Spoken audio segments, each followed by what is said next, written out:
Itu Rasulullah Shallallahu Alaihi Wasallam minta pelepah kurma dibagi dua, kemudian ditaruh di atas kuburan keduanya.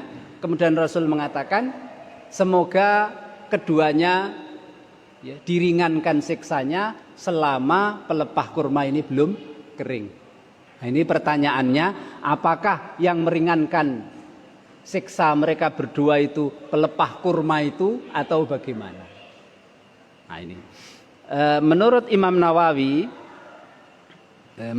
Nawawi dalam kitab Syarah Sahih Muslim, beliau mengatakan, jadi kemungkinan besar, karena saat itu Rasulullah setelah mendengar keduanya disiksa, Rasulullah itu kan paling nggak tegaan, maka Rasulullah memberikan syafaat kepada keduanya, Pak. Memberikan syafaat kepada keduanya. Jadi yang diringankan dosa karena apa? Karena permintaan Rasul kepada Allah agar meringankan dosa keduanya. Kemudian permintaan Allah itu, Pak, permintaan Rasul dikabulkan oleh Allah, alias keduanya akan diringankan terus atau sampai batas waktu tertentu. Sampai batas waktu tertentu. Kapan batasnya? Selama pelepah kurma ini belum kering. Itu batas. Batas keduanya mendapatkan keringanan siksa dari Allah Subhanahu wa taala. Jadi mereka diringankan itu karena syafaat Nabi Muhammad sallallahu alaihi wasallam. Bahkan Imam Nawawi mengatakan di dalam akhir-akhir Sahih Muslimnya, Sahih Muslim, Imam Muslim itu menceritakan hadis ini, Pak, panjang lebar. Yaitu di dalam hadis yang panjang lebar tersebut ada kata-kata, ada sabda Nabi, fa ujibat syafaati ayyurfa'a dzalika anhuma madamal qadibani raddani. Dalam hadis yang panjang yang diriwayatkan oleh Imam Muslim, ini keterangan dari Imam Nawawi. Maka saat itu Rasul bersabda, Pak, maka syafaatku dikabulkan oleh Allah Subhanahu wa taala. Sehingga keduanya diringankan siksanya. Sampai kapan? Selama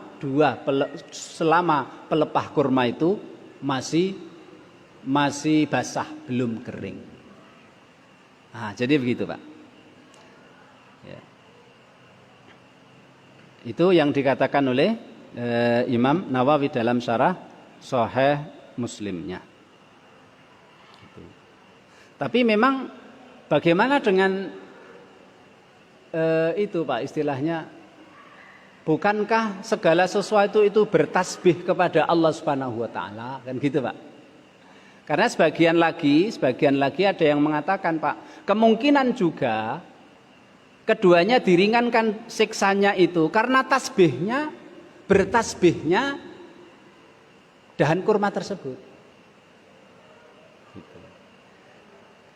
Nah, bahkan hampir sebagian besar ahli tafsir, Pak, mengatakan, ya, firman Allah Subhanahu wa taala, wa im min syai'in illa yusabbihu bihamdihi. Kan Allah Subhanahu wa taala berfirman, tidaklah segala sesuatu kecuali semuanya bertasbih kepada Allah. Sebagian besar ahli tafsir mengatakan segala sesuatu yang hidup. Jadi tidak segala sesuatu yang hidup, dan hidupnya segala sesuatu itu berbeda-beda. Sehingga sebagian ulama mengatakan bahwa berarti keduanya itu diringankan karena memang tasbihnya pelepah kurma tersebut. Jadi karena firman Allah Subhanahu wa taala, wa im min syai'in illa yusabbihu bihamdi, karena segala sesuatu itu bertasbih, sebagian besar ahli tafsir mengatakan segala sesuatu yang hidup, dan hidupnya segala sesuatu berbeda-beda. Kalau tumbuhan berarti hidupnya sebelum kering, ya. Kalau batu sebelum terpecah-pecah dan lain sebagainya. Cuma ya, ahli tafsir, Pak, yang betul-betul melakukan penelitian, al-muhakkikun, betul-betul melakukan penelitian, apa benar segala sesuatu yang bertasbih itu harus yang hidup. Ahli tafsir yang melakukan penelitian mengatakan tidak. Segala sesuatu itu bertasbih kepada Allah umum, baik yang hidup, baik yang mati. Apapun, segala sesuatu kan apapun. Apapun itu bertasbih kepada Allah. Ini menurut ulama-ulama peneliti. Berarti memang betul, Pak.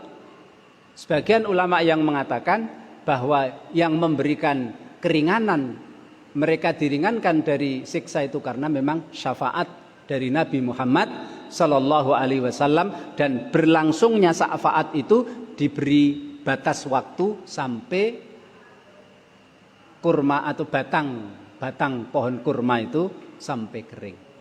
Nah ini. Kemudian Imam Khattabi dalam kitab Ma'alimus Sunan, beliau memberikan komentarnya juga, Pak. Ya. Beliau mengatakan, wala'allahu yukhaffaf anhuma ma lam yaibasa. Rasul mengatakan semoga keduanya diringankan dari siksa selama dua pelepah kurma ini belum kering. Beliau mengatakan satu, ini dari sisi tabarruk dengan apa yang dimiliki dan apa yang ditinggalkan oleh Nabi. Itu ada barokahnya kan, Pak? Apapun yang dimiliki oleh Nabi itu ada barokahnya. Jadi apapun, Pak. Apapun, tidak hanya pelepah kurma, wong rambutnya Nabi aja ada barokahnya. Ketika Sulhul Hudaybiyah yang Rasul nggak jadi umroh itu kan tahallul di Hudaybiyah itu, Pak. Rasul nyuruh sahabatnya cukur rambutnya, terus rambutnya disuruh bagi-bagi. Rambutku bagi-bagi, rambut. Sehingga Ummu Salamah, ya, istrinya Nabi Muhammad itu nyimpen rambut, Pak, ini. Kalau ada orang yang sakit perut apa itu, rambut taruh di air, airnya diminum, sembuh. Jadi apapun, kalau pelepah kurma itu miliknya Rasul, ada barokahnya. Ini kemungkinan itu, Pak, ya, kemungkinan itu.